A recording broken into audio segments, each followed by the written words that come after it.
Change. It's a word we hear constantly in business circles, often paired with optimism, innovation, and opportunity. But what happens when change stops feeling exciting and starts feeling exhausting?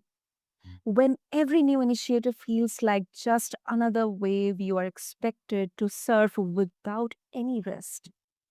Listeners, welcome to this episode of BizBlend Podcast. I'm your host, Sana, and my guest today, Jeff Wetherhold, calls this change fatigue. But he also warns that it's not just about being tired, it is about something deeper: conversational failure. Because when we stop truly listening to each other, when leaders stop engaging in real dialogue, and when teams stop feeling heard, change doesn't just stall, it fractures trust. And Jeff's work, listeners, sits at the intersection of behavioral science, change management, and human connection. He has helped mission driven organizations from healthcare to public service industries navigate change without losing their humanity in the process. And today, in this discussion, we are going beyond the buzzwords to talk about why change fatigue happens, what conversational failure really looks like, and how to rebuild momentum in a way that sticks. So with that, Jeff, welcome to the show, and I'm really really pumped up for this conversation. Thank you so much, Sana. I'm grateful for the conversation. Really looking forward to this. Absolutely, absolutely. Okay, so Jeff, let's try to understand first the connection between change fatigue and then the failure of conversation. So, Mm. you say this change fatigue is not just like being tired; it is about the failure of dialogue or conversation. So, if we can shine some light on that for our listeners. Yeah, I'm happy to do that. So, in my work, I work with leaders and managers who are looking to create change in their organizations, among their clients, perhaps in their communities. Okay. And most of them are burnt out. They are fatigued. They are tired of having the same conversations over and over to diminishing results. And I believe they need and deserve a different approach. I've spent Mm. my career learning how to lead effective change. And in any situation where we work with other people, we will at some point find ourselves wanting them to change. It could be our peers, staff who work for us, our boss Mm-hmm. who we work for, clients, communities that we're part of. But often we're going to have little, if any, control over whether and how they do change.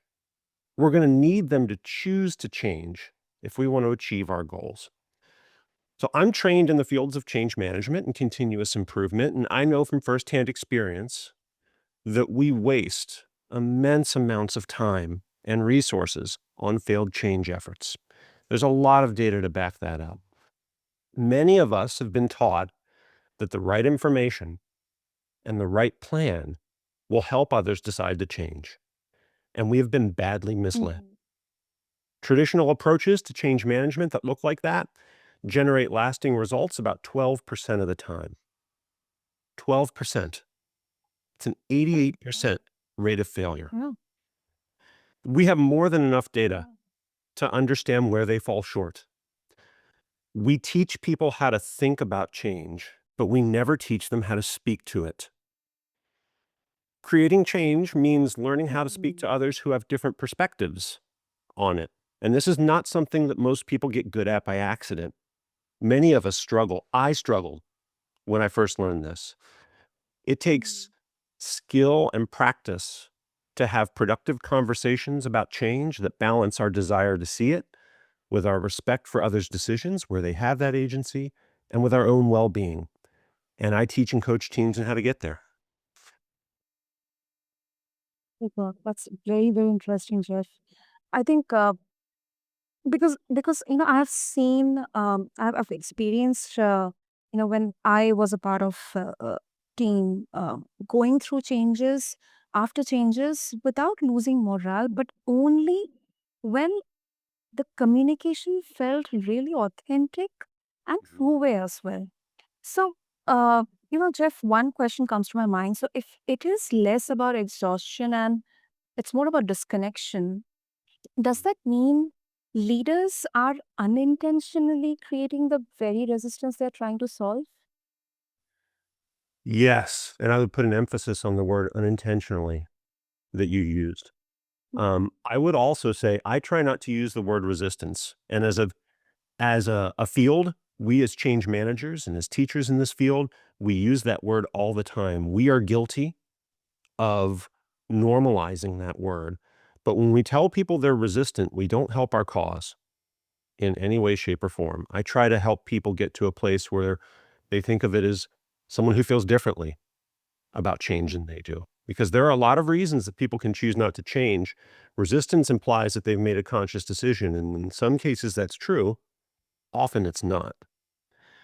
And I would, again, put emphasis on that word unintentionally that you used, because as change management practitioners, we have consistently sent the message to leaders and managers that if you just get the plan right, everything else will fall into place. If you get the right information, if they hear the right information, if you have the right plan, everything will fall into place, in spite of abundant evidence that this is not true. And I like to use the metaphor of a blueprint for a building when I try and make this point on others. So it does not matter how good the blueprint for a building is. It does not matter how well you know that blueprint. That does not make you a carpenter. And when we're creating change, we have to build it. So at some point, we need to realize that there are limitations on the skills that we have been taught will get us there, and that we need different skills, conversational skills, to engage and to make that plan work and to inform that plan with what we learn from other people. So I really, and I don't want this to be interpreted as me making a case that a plan isn't important. I believe the plans are essential to effective change, and I have never been part of a change that went according to plan. So they're essential starting places. They're essential baselines for us to have our own assumptions about how it's going to go documented so that we can test them. But it never goes according to plan. We've been taught that half the work is an entire solution, when in reality, we need a very different skill set for managing change in one-on-one conversations and building those up to a place where we can create change in teams and organizations. Yeah. I 100% agree on that. 100% agree. And as we are talking about rolling out a change, so when leaders do that, um, and correct me if I'm wrong, Jeff, they often focus on getting buy-in, but Mm. you have argued that this can backfire. So why is it? Well, I think we need to understand what we mean when we say buy-in. So I had a client say something to me recently, which I thought was very enlightening. Mhm. They're in the process of an organizational redesign, and one of the leaders in that organization said, "Look, this is gonna happen whether they like it or not. We just need their buy-in." And I thought, Mm. "Wow, what a telling moment." Because in reality, if this is gonna happen whether they like it or not, you don't need their buy-in.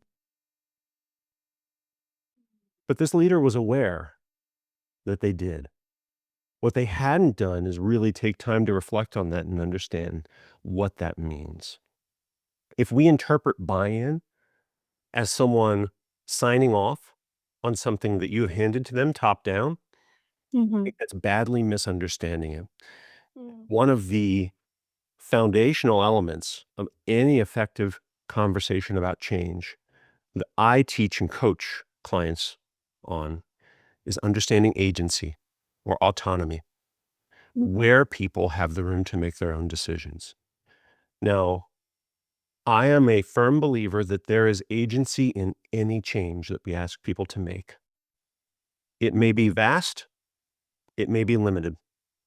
It may be as small as how they share news that they aren't happy with others. It may be a very large and meaningful decision to the organization, but there's always agency. And we know from research dating all the way back to the founding of self-determination theory in psychology, which is decades old at this point, that autonomy and agency are a core element of change. People need to know that they have Mhm. some freedom Yes, yes. in order to make change. So when we talk about buy-in, an important, critical component of making that real is understanding what level of agency do they actually have? And how do we communicate that to them in a way that is most likely to engage? But then also, where don't they have agency? And how Mm, do we communicate that information in a way that's clear and respectful and that doesn't leave room for them to interpret otherwise? Because if we're leading organizations, not everything is an occasion for input. There are things that have to be top down. Top down communication is, for me, it's kind of a necessary evil in organizational change. It'll always be there, but our goal is to minimize it and to maximize our focus on where do we need others to contribute and buy in and really be part of putting shape on what that change will be. mm. Yeah, I really, really connect with that, especially when you um highlighted about agency and autonomy, especially when, as an individual, we are going through a change. Uh, and then, Jeff, I mean, this is so common. I have heard, I have been told, um, and, some leaders, they would say, you know, change is hard. Come on. I mean, Mhm. you just need to toughen up. I mean, if you're not welcoming change, I mean, it's inevitable, it's constant. How do you respond to this mindset, Jeff? Yeah. Well, first of all, I'd like to understand how that's gone for them previously. I'd like to anchor that in their previous experience. Um, Mm. Most of the clients who I work with have had unsuccessful attempts at making change. I wish that I got the chance to work with more organizations, for lack of a better word, preventatively before they started any change in their organization, but that's often not true. And so I'd like to understand what their previous experience has been because in all honesty, my experience, it's meaningful to me, their experience is going to be more meaningful to them.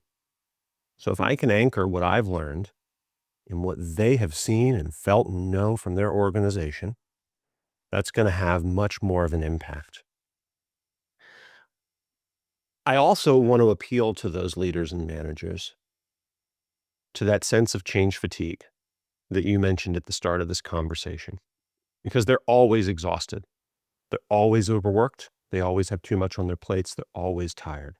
I have yet to meet the leader who reached out to me in that kind of a situation who isn't. And I want to appeal to that because one of the drivers of that exhaustion is not engaging their teams in the work of change. They, as leaders, are often pulling all or most of the weight themselves. Yeah. And that's not sustainable. It's not fair to them. That's a way for me to have empathy for any leader who might come to me and make the kind of argument that you articulated. So there needs to be something in it for them, and they deserve that as leaders and managers. And one of the most important things that I can give them is the knowledge that you're doing all the work right now, and it doesn't have to be that way. And if we're more considerate, and yes, this requires a little bit of time up front, about what the work is that you really need to do and what the work is that others ought to be helping you with, what is the weight that others ought to be pulling, then the Mhm. work of change becomes much more sustainable and approachable for them. And as a practitioner, then I've created the space for them to start to build some new habits around how they engage with their staff and their peers. Mhm. This really, really calls for inclusion, that feeling of that as a team member, as an employee, I am involved in this change and I can also contribute actively. I'm just saying from an employee's POV. Mhm. And definitely as a leader, it's more than just uh, going alone or individually through that experience, that tension, that anxiety.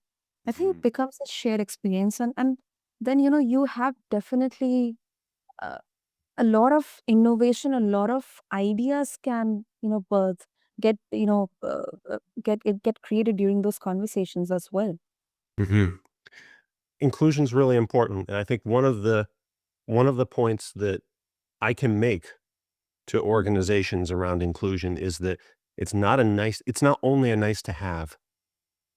This is not just something that you're doing for the good of your staff. Yeah. Inclusion is a prerequisite for managing change effectively. It is something you're going to need in order to be able to pull all of the weight of this work. So Mhm. inclusion is not just a nice to have. It's not just something you're doing for them, though of course it's important to staff. I don't want to diminish that at all. It's important to you as a leader on a very practical and, for lack of a better term, financial and resource level. You need inclusion in order to survive large scale change. So 100%, 100%, Josh. And talking about your experiences, I mean, you have worked in multiple industries and sectors, healthcare, higher education, public service, and these fields. I mean, here the stakes are high, the timelines are tight, and there are multiple external factors, kind of dictating um, the course of events. So, in those environments, Jeff, what are the first signs that conversational failure is creeping in? Mm. I talk to people about agency early because if they're not appreciating that and actively working to understand agency and change, that for me is a signal. At an even higher level, I want to ask them, like, how are you thinking about approaching these conversations? Because more often than not, the answer is we aren't. We just tell them.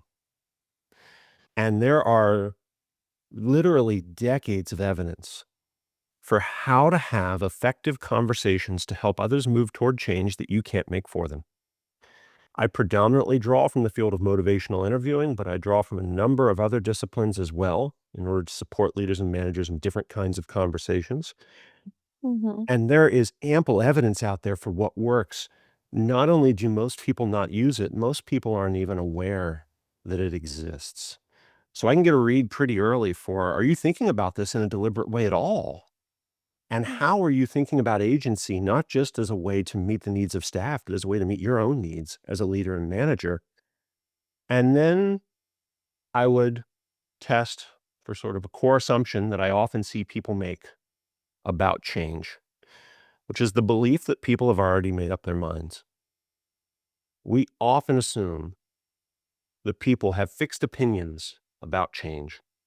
And motivational interviewing, in particular, as a discipline, tells us this is not true. We are all ambivalent about change. We have reasons we're open to consider it, and we have reasons we're not.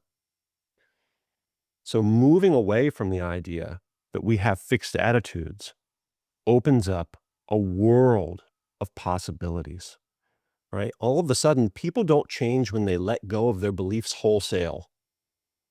They change when some of their reasons for change become stronger, or when some of those reasons not to change become weaker.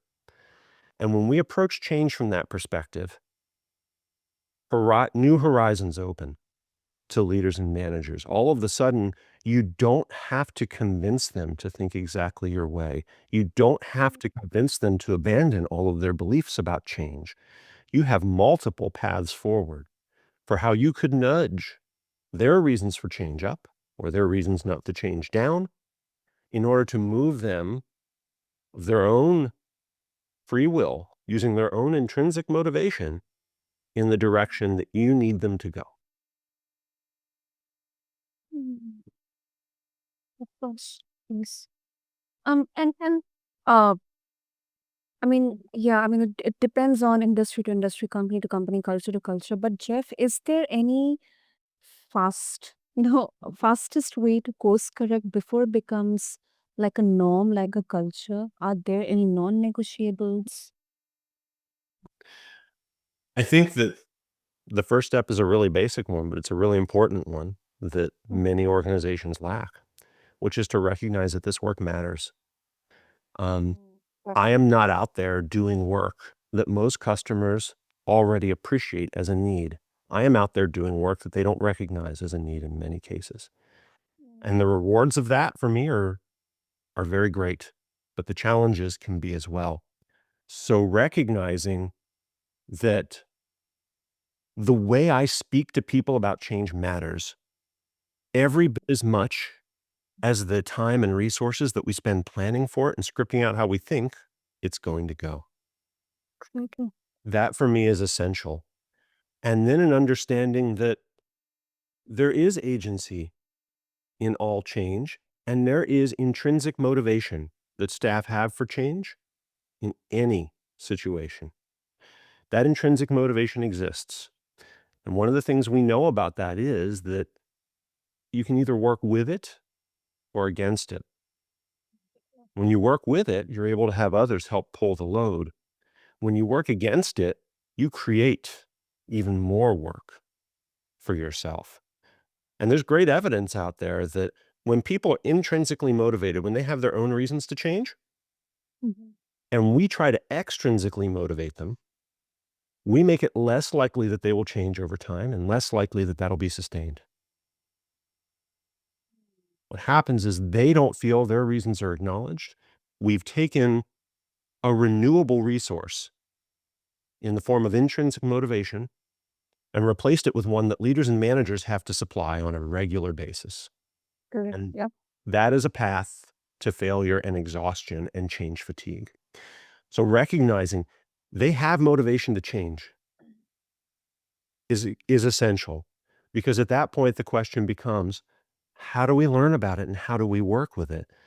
And that for me is the real and messy and productive work of translating a partial approach to change management that fails most organizations into a complete approach that can help them learn from one another, spread the work of change across teams, and actually create meaningful and lasting change in their organizations. Yeah. That is really, really insightful, Jeff. Really insightful. Oh, great. So before we conclude this conversation, Jeff, if our listeners, especially all the entrepreneurs and the business leaders who are listening to this, they would like to connect with you and explore more about, how they can get into, this change management, and instead of embracing it and just going through it, they can prevent it. What would be the best way? Yeah. Well, you're welcome to find me on LinkedIn. I'm active there and happy to take contact. I'm Jeff Wetherhold. You can go to jeffwetherhold.com or miforhealth.com, which is a consultancy that I run that's focused on healthcare and community health organizations. You can email me directly at jeff@miforhealth.com.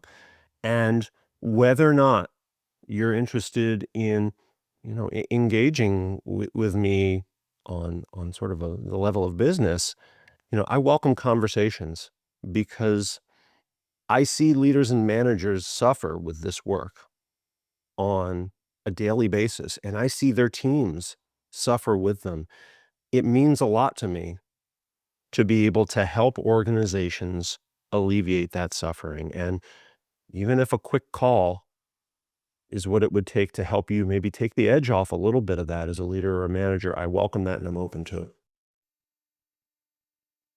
Super. That is really considerate, Jeff. And I'll make sure to have all the links in the show notes for our listeners for easy reference. And um, I couldn't thank you enough, because this discussion is so much needed right now, specifically with what kind of different factors we are seeing: rapid changes, technology, economy, socio-political, and all the factors which are kind of impacting us individually at an organization or enterprise level.